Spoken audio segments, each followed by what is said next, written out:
gabadha hadda i maqlaysa bal waxaad noo sheegtaa halka aad joogtaan iyo dhibaatada aad la kulanteen أنا واحد من سعود عربية جارهان جد حافظ الرياضة جبنا قميصي تنبني صومال نقصوا وتخيانا نقصوا مركا مشى نلقين أفر الوقت تكسع قميصي توني أولي فولفولي نايين لحوغان نلقين dhibaatooyinkaas aad la kulanteen haddii aan mid u kala qaadno gabdhaha la kufsaday oo aad noo sheegtay oo idinka midka waa imise ruux أبواب الصومالية وما تروح أركض صدري كررت موقود جيران بدنا وحوا إندونيسيان جاي يكون كلام مساكين شيء على كفر الصومالي كستو ضد سكول حرن إهن ما أنت لكن جدار جو بدين إنه حفرت نيد سكان حلم رواي جوينا هيتهان هاي marka walaal meeshaan aan ku jirnaa dadkeena ehelkeena waxba nagama oga telefoon nolama ogolahay 24 saac niman oo 20 jiryaal waaweyn inaan qolal nagu soo xirtaan tumaayeen sida ari oo kale marka shaqada markii hore la idin geeyay dalka Sacuudiga la idin sheegay maxay ahayd anaga awal shaqada Soomaali ko nala soo bandhig waxaan dhahay Soomaaliya saana jirto program waxa 24 saac istiraha ku noolaanaysiin waa soo shaqaysanaysiin 2 sano waay hal sano waa soo laabanaysiin hal bil oo fasaxa nilsiina xajika niligeena waxbo ni gumeysanaay malahan telefoona nilsiya maalinta garoonka nigil dejinay dadka oo carab ani kala wadanaysa gurihiin ni kala geeyo guri kala geesanaysa dadka aanal dhahay haye marka xagga marka aad tagteen oo la idin geeyayna maxaad la kulanteen xagga marka aad tagno maalinta garoonka soo degeynay haye maalinta garoonka soo degeynay waxa gabdho badan 22 ruux adilaba group waa nala soo kala wada group way naga soo horreeyeen groupna way dambeeyeen ani groupka dambe ku jiray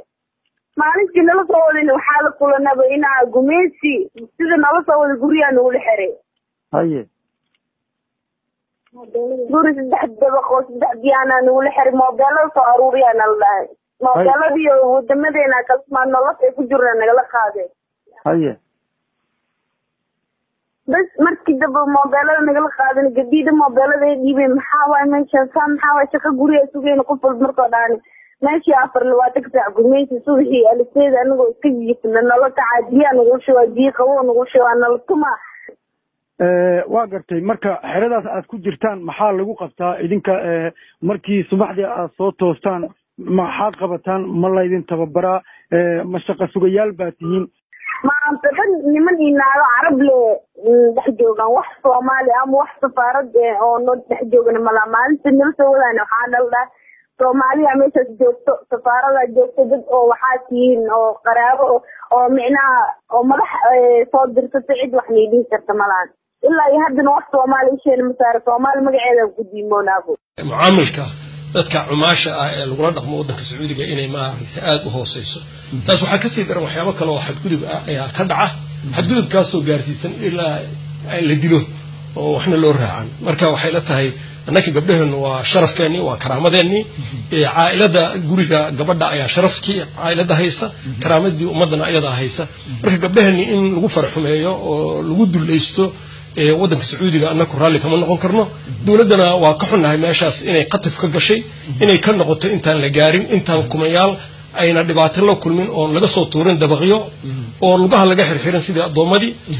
midan jaamacadda carabta waxay la tahay jaamacadda carabta haday sharci leedahay sharcigaas inuu dhowray ahayd laakiin waxaa muuqata jaamacadda carabta inay banoo haysan inaan jaamacadda carabta ka tirsannahay tani runtii anaga qayladaanteeda maalmahanbo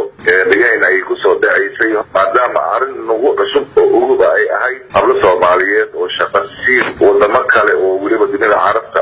gaar ahaan boqortooyada Saudi Arabia in loo qaado halkaasna kafiilo oo ay ka noqdaan kambaniyo si hadda marka iyadoo awalba iska jiray shaqiyo fara badan iyo aragtiyooyin kala duwan hadda waxaa soo kordhay in la leeyahay hablo badan oo Soomaaliyeed ayaa la kulmaya tacadiyo oo dhinac kasta oo jirka oo sharafta oo maanta karaamada oo xuquuqda ah tacadiyadaasi waxaa soo geli kara waxaan diinta islaamka ku banaan marka qayladaantaasi safarada Soomaaliyeed ayadoo qaar xogteeda runtii ay hayso oo dad runtii badan ayaga cabashadaasi ay soo gaarsiin gaarsiinayaan meelaha iyaga isleeyihiin waa ay mudan yihiin inaad maartay la gaarsiiyo qoysaskooda ayaa annaga waxay nagu soo gaartay in maartay meelo adha iyo maartay gabdho Soomaaliyeed oo la geeyay inay arrintaasi si runtii ay u taabatay xanuun badan